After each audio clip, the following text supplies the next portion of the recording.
Good evening. This is Dr. Jonathan Ellerby, and we are doing the 8 at 8. It's a worldwide wake up.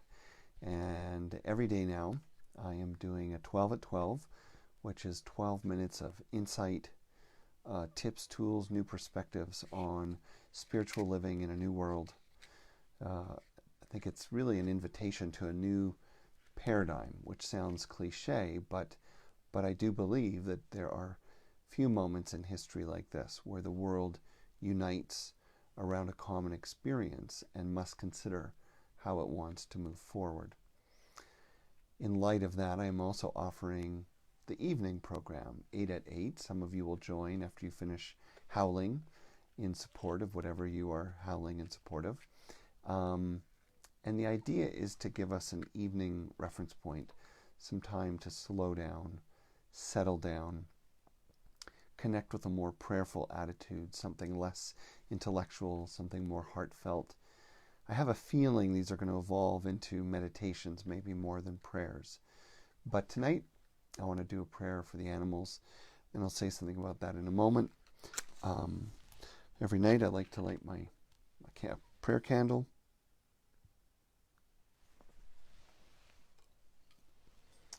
And a smudge or sacred incense, if you don't know what that is.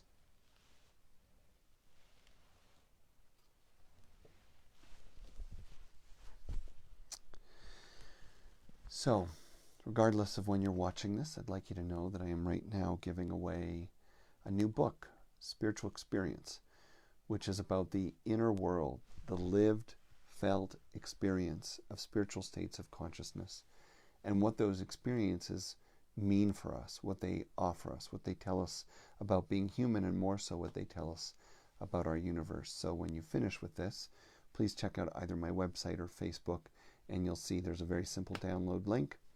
There's really nothing to it. It's a free book. The whole book is there. I hope you enjoy it, and I look forward to connecting with you more in the future. So tonight's prayer, God, this is going to sound pretty insane. Tonight's prayer has been inspired by the Tiger King. Now, I have not watched the TV show The Tiger King, and I'm not going to watch the show The Tiger King. I know millions of people have loved it, adored it, binge-watched it, and that's great. I'm not against entertainment. I'm glad this was a well-made docuseries. I'm glad people are entertained. That's all good.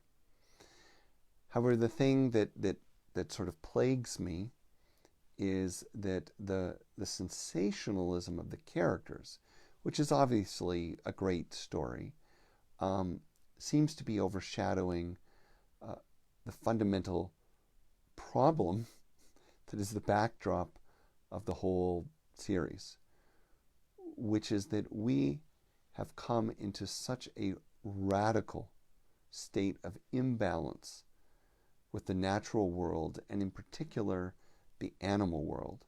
I mean, of course, plants, of course, the mineral world, of course, all dimensions. But the human relationship with animals has become, for the most part, nothing short of perverted, bizarre, distorted, twisted. The fact that there are more tigers in captivity than in the wild is kind of insane. The fact that we, this isn't about whether we eat animals or have belts made out of animals. I'm actually fine with all that. I enjoy being an omnivore. But what plagues me is not the ultimate use of things, but it is in fact the relationship. That we can treat things, living creatures, like cogs in a machine, that we can produce meat through a factory-like setting and think nothing of it. That the suffering of other creatures, the extinction of other creatures, the manipulation and management of other living creatures doesn't even register for most of us. It's so hard to relate to. that it almost feels offensive when people ask us to be more thoughtful and caring about the lived experience of animals. But if someone took your favorite pet, your dog, your cat, and kept it in a closet until they felt like eating it,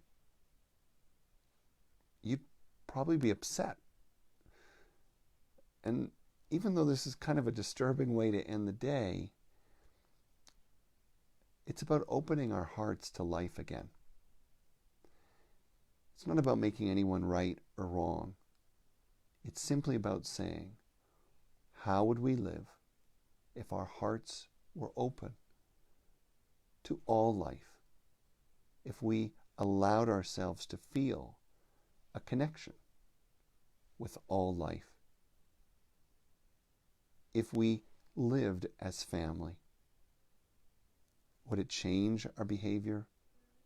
Or would we modify some things? What would we do differently?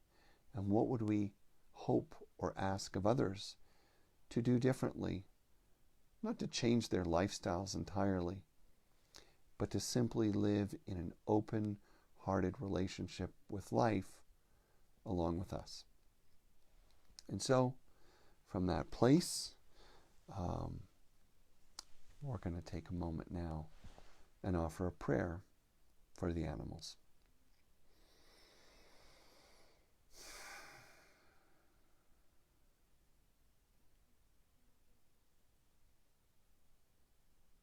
To the great mystery, the one that is all divine light and dark of all things, to the pure existence, the spirit of life, dear God. Tonight, whoever we are, wherever we are, and whenever we're hearing this, we unite. We affirm the mind, the heart is beyond time or space, and we are together in this prayer. And in this prayer, we open our hearts as a floodgate, that the loving force of Spirit would pour from us, radiate through every cell, radiate through every word, radiate through every thought and feeling, and that we might send this energy, force around our planet and bless every living creature.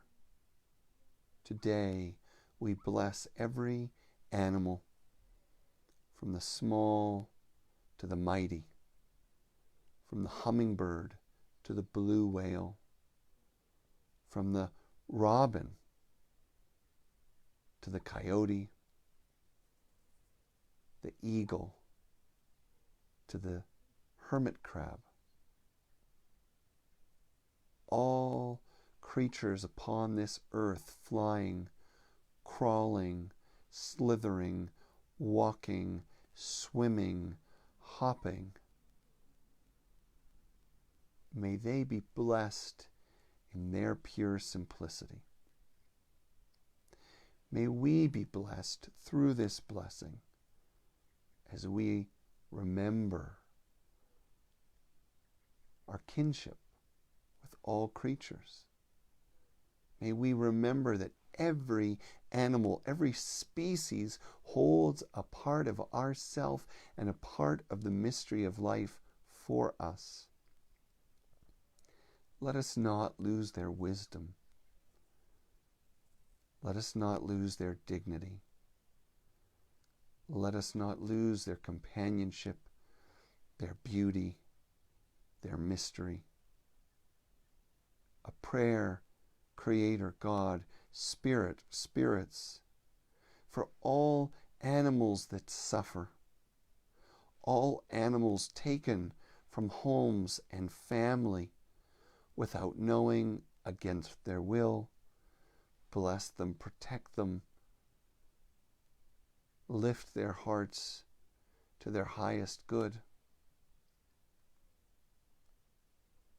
A blessing on every creature on the verge of extinction by virtue of nothing more than human greed. We extinguish this greed in our hearts. We send this prayer as a medicine to eradicate that greed from this earth, and in its place an opening, an outreach, that we would live as one with our animal family. God, bless and support all those who care for, rescue, help, heal, protect the animal world. And if we cannot find the presence, the power, the time, the energy to be such people, then may we at least not get in their way or make their work more difficult. A blessing for every animal that is a companion to us. Cats and dogs and birds and snakes, fish. A blessing to every animal in every zoo. As we experience our own quarantine, so frustrated that people would protest the protection of each other because they cannot stand to be in their own self-chosen, self-appointed homes for a month. Dear God, may we see the quarantine, the prisons that we have put our animal friends and family in, not for weeks, not for months, but for their entire lives. Creatures born with far more capacity to move and travel than we will ever possess. God bless all the animals, the creatures that we consume, that we eat, that we wear. Bless them, protect them. May we find ways of compassion to be in relationship with them, either releasing that which is not needed in our practice or finding kind, balanced, fair, honoring ways to be together. And for all the creatures that are wild, dear God, may we preserve the wilderness and the wildlife, for they remain the anchors for the aspects of ourselves that we need most in the coming future. May we experience a radical revolution in this honoring of wild space, wilderness, and wild creatures. And so we lift all these prayers into the light. And we gather all the prayers unspoken tonight, everything in your heart, everything in your mind that you long for, hope for.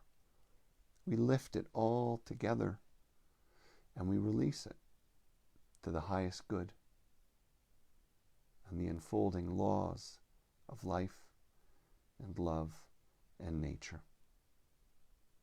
For all this and more, we say, all my relations. Amen.